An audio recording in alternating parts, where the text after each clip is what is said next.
everybody. My name is Michelle Shagru.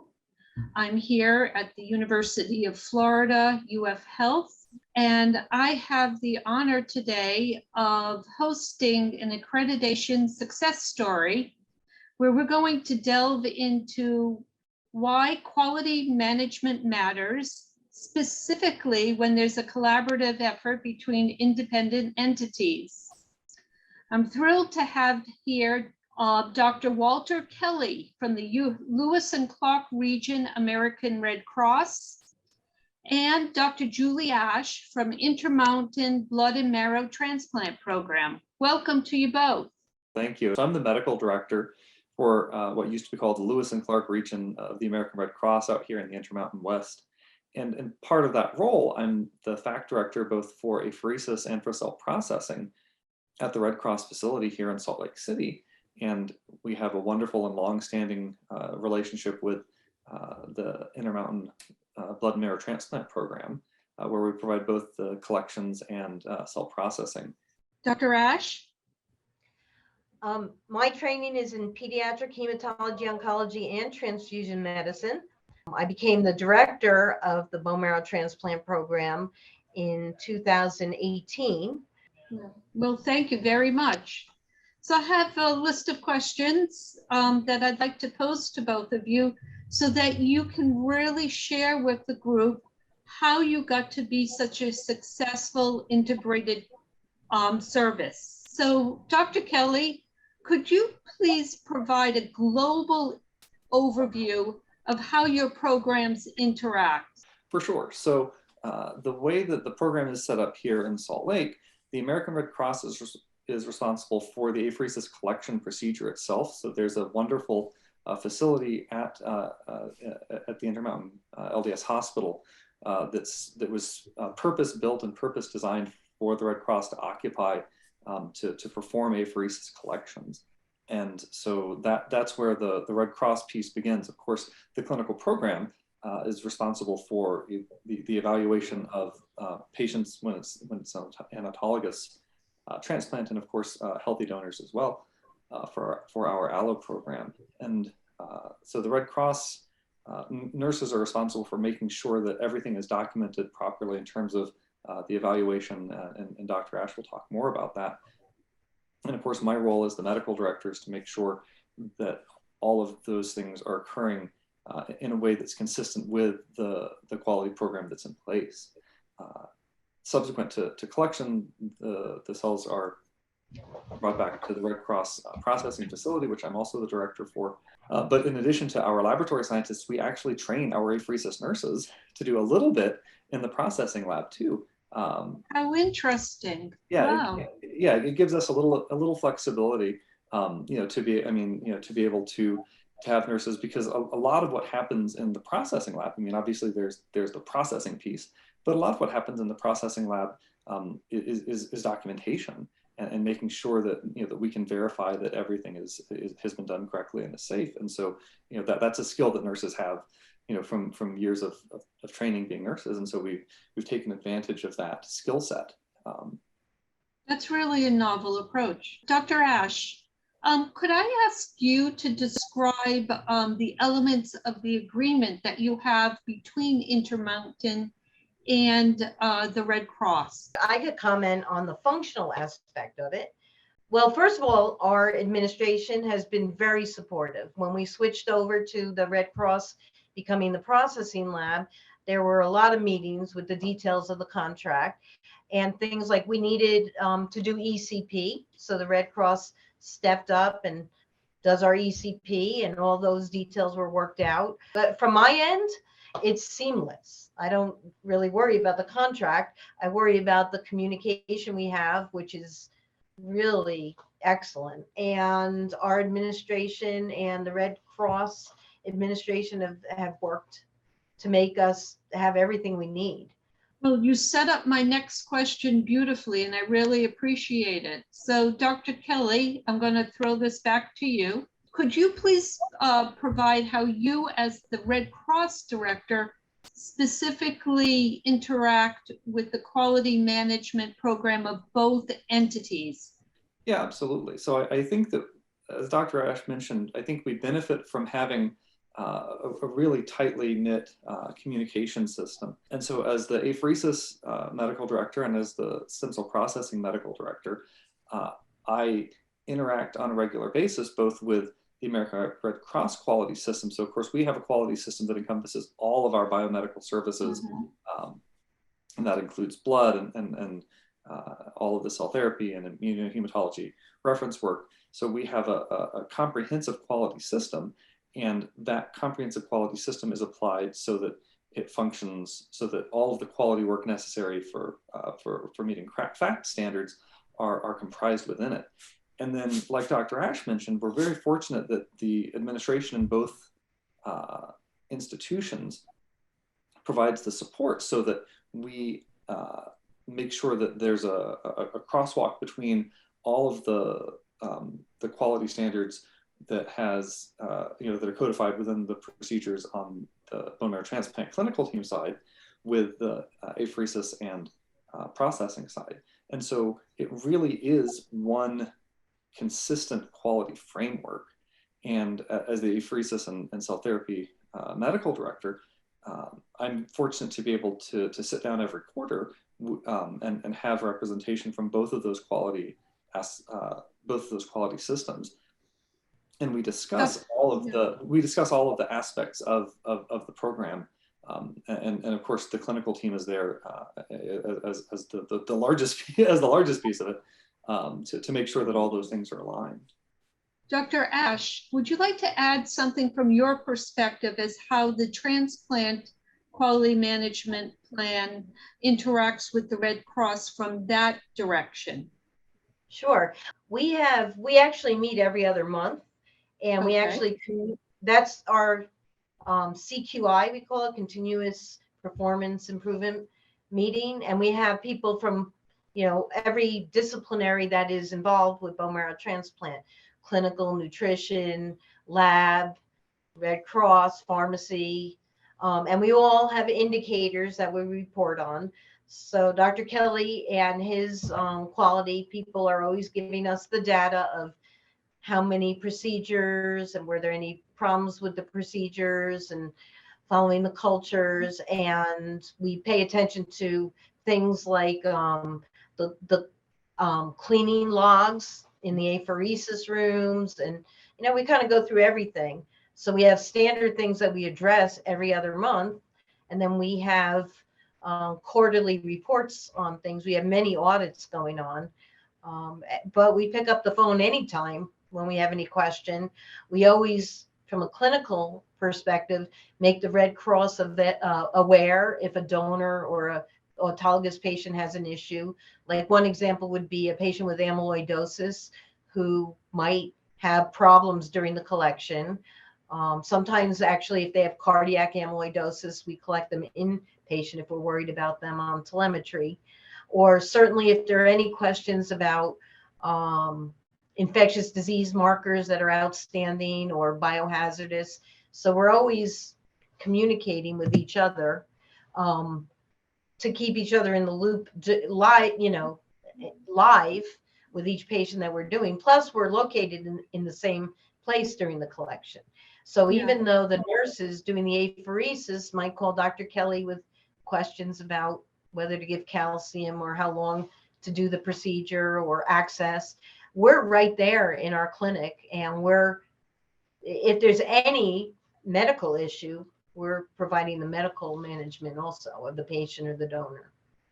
Well, thank you. Thank you. I'm really impressed by how these programs work.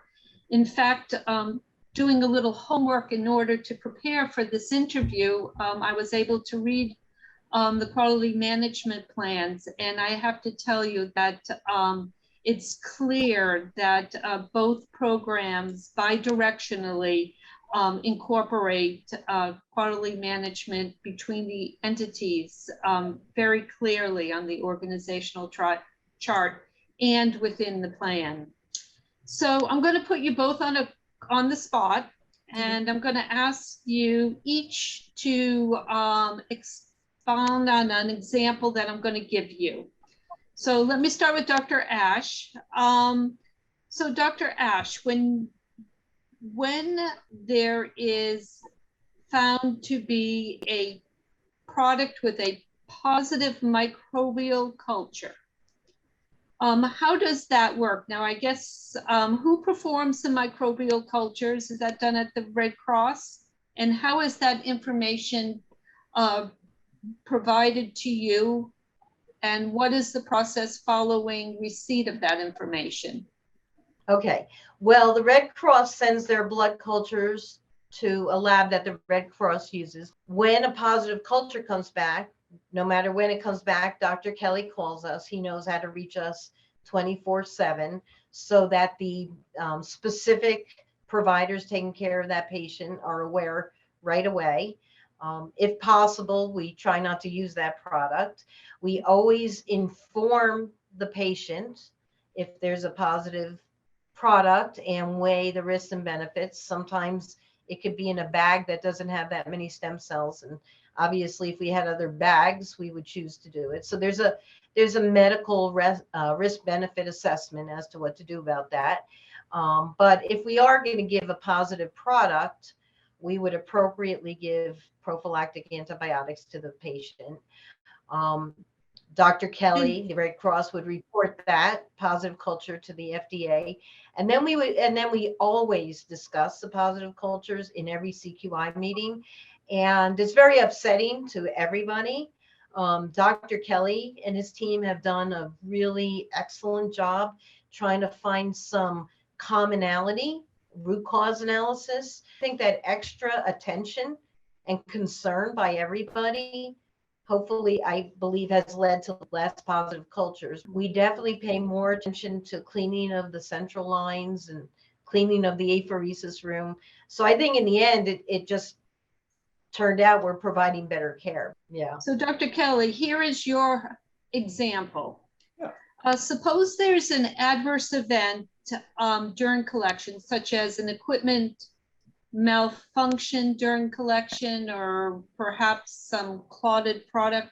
Could you describe how this information is conveyed in terms of quality management with corrective action, preventative action, follow-up? Yeah, absolutely. So these fortunately are rare events, but they do happen.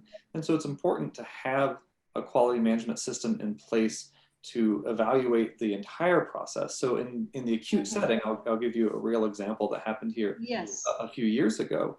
The nurse realized that there was something that wasn't correct, and did the right things. Paused the procedure, evaluated the patient, alerted the clinical team, as Dr. Ash mentioned. They're right there. We are. Our space was designed for us within their space. And so, the Intermountain Hospital nurse and provider team were able to come and assure that the donor was not, was hemodynamically stable, because the thing that had happened is there was visible blood in the centrifuge. So, that's something to be, immediately concerned for. From a product perspective, fortunately, the procedure had just started. Okay. And so, the immediate corrective action was to take that machine out of use. The estimated blood loss was small enough and the patient was well enough that we felt that using a different collection device, we could proceed. And so we were able to do that and collect an adequate product. But the real key is the investigation afterwards, and actually doing the root cause investigation.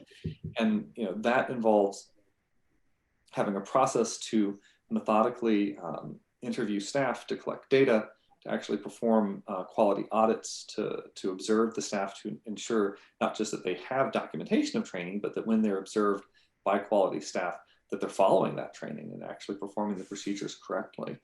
And then, of course, interacting with the vendor, so having their field service engineer come out, ensure that nothing was amiss with the device. And in this particular instance, the thing that we discovered in the process of the root cause analysis was that we didn't have a methodical way of unloading a suspectedly damaged kit or damaged device. Because the belief at the end of this was that there's a very particular way you have to load the apheresis kit, and there's a known it's not a design flaw, but there's a known design characteristic that if it's not loaded properly, that it can, you can have a break. But we couldn't determine that specifically because, of course, the nurse in that moment was just trying to make sure that they understood what the estimated blood loss was to help decide, can we continue? But it allowed us to say, we need to make sure that we're a little more methodical in that initial moment, so that, with this very good root cause analysis process that we have, that we can have some assurity about how to address if that is in fact the cause. And of course, as Dr. Ash mentioned, we discuss any of these occurrences every other month at our CQI meeting. And then it's, of course, held within our quarterly reports as well. And so because these things are talked about, it creates a culture of improvement as opposed to a culture of blame. And I think that that's tremendously important. And when you say the CQI meetings, you're talking about the joint meetings between the transplant program and the Red Cross? Yes, that's correct. And yeah, because I think that's important to recognize. This is a joint meeting. Yeah, absolutely. So this is, and it's wonderful because we have everything. We have patient safety, we have infection control, and so you have all of these different minds that are there and hearing all of the aspects of the program, and so you can get a lot of different viewpoints about how we think about the quality of the program. And I think that having that very regular dialogue consistently with this group of experts across so many fields increases the strength of the quality program. Well, that's fantastic. So I'd like to close up this interview with asking one last question, specifically in light that your programs represent a fact success story that showcases the integration of the quality management programs. Dr. Kelly, what advice he would offer to other programs that are struggling to achieve a cohesive quality management programs between apheresis collection and the transplant program itself? Yeah, so I think that's a wonderful question because there's always room to improve. And I agree with Dr. Ash. I think that this program has had a solid foundation for many decades, but there's always room to improve. And I think that the real key, in my opinion, is taking the FACT inspections very seriously, both in the preparation that the program does. So the interaction between the quality program at the Red Cross and the quality program on the clinical side. And then during the inspection itself, and then in the follow-up to the comments from the inspectors, because when you have someone come from Australia and someone else come from Tennessee, and you get all of these different viewpoints, and it really should be a learning experience. And so I remember we had one inspection quite a few years ago now, but we had an inspector, and for about the first half of the inspection, he just couldn't wrap his head around how any of this worked. He's like, this can't work. And then all of a sudden, it clicked for him, and he was able to give us some feedback about the way we phrase things that I think helped us to make our written policies more clear. Not that the policies themselves were bad, not that we didn't all understand exactly how they worked, but he said, if you make these small changes in how this is phrased, and it makes it so much easier. And I can tell you that the next couple of inspections we had, that those changes did make it easier for inspectors to come in. Well, thank you. And thank you both very, very much.